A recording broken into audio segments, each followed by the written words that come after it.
అప్పుడు కూడా కవితక్క అంటే నాకు ఒక తెలియని పిచ్చి. కవితక్క అంటే అసలు మాకు, ఎందుకంటే అటువంటి ఆడబిడ్డని మన తెలంగాణలో అటువంటి లీడర్ని ఎవరు చూడలేక ఇప్పటిదాకా చూడలే, చూడబోము ఇట్లా. అటువంటి ఆడబిడ్డతో పాటు మేము ఉండాలని ఆమెకి ఎంత సైన్యంగా మేము ఉండాలని అనుకున్నాము. కాకపోతే అప్పుడు మేము ప్రభుత్వం ఉన్నప్పుడు ఎక్కువ దగ్గరగా చేరుకోలేకపోయినాం. తర్వాత ఇప్పుడు అక్కతో పాటు ఉండి పనిచేయాలని చెప్పి అనుకుంటాం. రాజకీయంగా ఉంటేనేమో అక్కతో పాటు ఉంటాం, రాజకీయాలు వద్దనుకుంటే మాత్రం క్లోజ్ చేసేసి ఇంట్లో కూర్చుంటే తప్పించి ఇంకొక పార్టీ వైపు చూడా, ఇంకొక లీడర్ వైపు చూడా, ఇదైతే పక్కా. సో ఫైనల్ ఓన్లీ కవితక్క గారితో, ఓన్లీ కవితక్క boss, one and only boss కవితక్క అంతే. ఇంకా వేరే పార్టీ లేదు, వేరే లీడర్ లేరు. ఎందుకంటే అంత మంచి లీడర్ని ఇంకా మన రాష్ట్రంలో నాకు తెలిసి నిజాయితీగా నీతిగా ఉన్నట్టు మాట్లాడే లీడర్ మాత్రం నేను ఎవరిని చూడలేదు. అంటే కాశివన్న ఇప్పుడు ఏ విషయంలో, ఇప్పుడు ఒక వ్యక్తి మీద అభిమానం కలగాలంటే ఇప్పుడు కేసీఆర్ గారు ఉన్నారు ఎగ్జాంపుల్, తెలంగాణ తెచ్చిండు, తెలంగాణ కోసం ఫైట్ చేసి ఆయన మీద అభిమానం పెంచుకోవచ్చు. సో రేవంత్ రెడ్డి ఎగ్జాంపుల్ అంటే తను మాట్లాడతాడు, మాస్ లీడర్ గా తన మీద అభిమానం పెంచుకోవచ్చు. కేటీఆర్ గారు ఉన్నారు, ఆయనది ఒక స్టైల్. కవితక్క గారి దాంట్లో ఏం నచ్చి శివారెడ్డి రోజు ఇంత ముక్కుసూటితనం, కవితక్క గారి దగ్గర ఏదన్నా ముక్కుసూటితనం ఏదున్నా, ఇంకోటి కార్యకర్తను కాపాడుకునేతనం. కార్యకర్త ఎట్లా కాపాడుకుంటుంది అంటే కవితక్క గారు, ఆ కార్యకర్తకి ఏమైనా అయిందంటే వెంటనే రెస్పాన్స్ అయ్యి ఎంబటే వారు పరిష్కారం చేసే దిశగా ముందుకు వెళ్తారు. అట్లాంటి ఇంకోటి ఏ కార్యకర్త కవితక్క దగ్గరికి అటాచ్ అయిన కార్యకర్త మళ్ళీ పోలే ఇప్పటివరకు అయితే నాకు తెలిసి.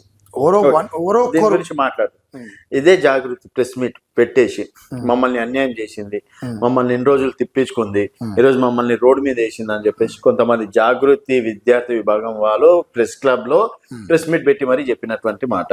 మీరేమో ఎవరిని వదులుకోదని చెప్పేసి మీరు చెప్తున్నారు. ఏంది మీకు స్టేట్ ప్రెసిడెంట్ ఇచ్చినందుకు కవితక్క గారిని వెనకేసుకొస్తున్నారా? అట్లేం లేదు. గతంలో ఉన్న వాళ్ళు ఈ వాళ్ళ మనస్ఫూర్తిగా అయితే మాట్లాడి నాకు తెలిసి, వాళ్ళు మళ్ళీ తర్వాత కొంతమందితో మాట్లాడినా వాళ్ళ మనసు నుంచి మాత్రం మాట్లాడిన మాటలు. బీఆర్ఎస్ వాళ్ళు మొత్తం పెయిడ్ ఆర్టిస్టులను పెట్టుకొని నడుపుతారు. ఎట్లయితే 5 కోట్ల రూపాయలు ఇచ్చి మీడియా ఛానల్ నడుపుతారో, సోషల్ మీడియా నడుపుతారో, వాళ్ళని కూడా మీకు పోస్టులు ఇస్తామనో, అది ఇస్తామనో, ఇది ఇస్తామో ప్రలోభాలు గురి చేసి వాళ్ళతో చెప్పడం జరిగింది. అనేది కరెక్ట్గా వాళ్ళ మనసు మీద చేసుకొని సింగిల్గా పిలిచి మీరు ఇంటర్వ్యూ చేయండి, చెప్తారేమో చూస్తాను. వాళ్ళందరూ లాభపడ్డోళ్ళు అక్కదారా, వాళ్ళందరూ వాళ్ళ స్థాయి ఏంది, వాళ్ళ ఫస్ట్ బేస్ ఏంది, వాళ్ళ పరిస్థితి ఏముండే, తర్వాత అక్క దగ్గరకు వచ్చిన దాకా వాళ్ళు ఏమైంది అనేది ఒకసారి వాళ్ళ మనసాక్షికి తెలుసు. కానీ వాళ్ళ మనసులోకి వెళ్ళి మాట్లాడిన మాత్రం నేను అనుకుంటున్నా, వాళ్ళకి నేర్పించి పంపించారు. సో కవితక్కను ఒకసారి నమ్ముకుంటే మాత్రం డెఫినెట్ గా 100% కవితక్క నమ్ముకున్న వాళ్ళు ఎవరు కూడా ఇప్పటి వరకు నష్టపోలేదు, లాభమైన మంచి లీడర్ లేరు. కవితక్క అంత గొప్ప లీడర్ ఎంబర్ తిరుగుతే చాలు, పదం కూడా అసలు కవితక్కతో పాటు ఉంటున్నాం అనేది తెలిస్తే చాలు జనాలన్నా. నిన్న ఒక మీటింగ్ పెట్టిన, ఆ మీటింగ్ లో కార్యకర్తలు చెప్తున్నారు, అక్క మీతో పాటు ప్రయాణం చేస్తుంటే మాకు ఆటోమేటిక్ గౌరవం దక్కుతుంది, బయట పదవి కూడా అవసరం లే అంటారు. అంటే అక్క నిజాయితీతనం తెలుసు అన్నట్టు. సమాజంలో జాగృతి అంటే ఒక తెలియని వైబ్రేషన్ అయితే ఉంది తెలంగాణ రాష్ట్రంలో. ఎందుకంటే మీరు జనం బాట కార్యక్రమం చాలా గ్రామాలు తిరిగారు అక్కతో పాటు. నిజంగా పబ్లిక్ వస్తున్నారా? 100% జనరల్ గా వేరే పార్టీలు మనం మాట్లాడుకుంటే ఏమంటారు అంటే డబ్బులు ఇచ్చి తప్పినాం.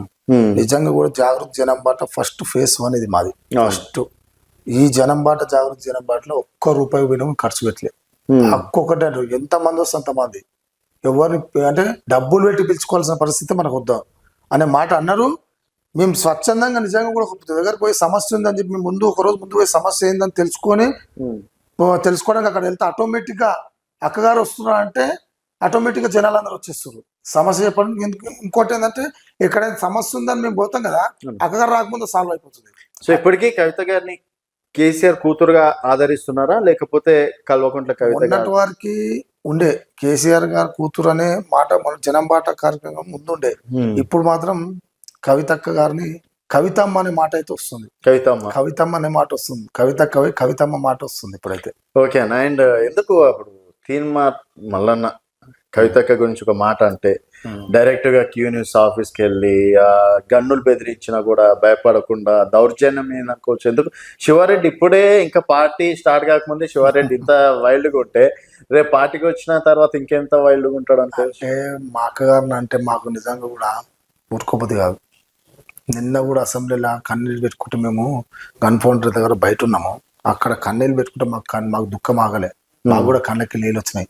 కవితక్కని అంటే మాత్రం ఎవడనా కానీ వాడు ఎవడన్నా కానీ ఇడిచిపెట్టే ప్రసక్తి లేదు. మాకు అక్కగారు ఆ రాత్రి అట్లా అయిందని అక్కగారు అన్నారని రాత్రి తెలిసింది. ఆ రోజు నాకు తీర్మానం మళ్ళీ అన్న విషయం రాత్రి 11 గంటలకు తెలిసింది. అదే అన్నది 3 గంటలకు 4 గంటలకు అన్నాడు. రాత్రి మాకు మెసేజ్ వచ్చింది. మేము రాత్రి కూడా పోదాం అనుకున్నాం. మా ఆవేశం ఆగలే ఆ రోజు. రాత్రే పోదాం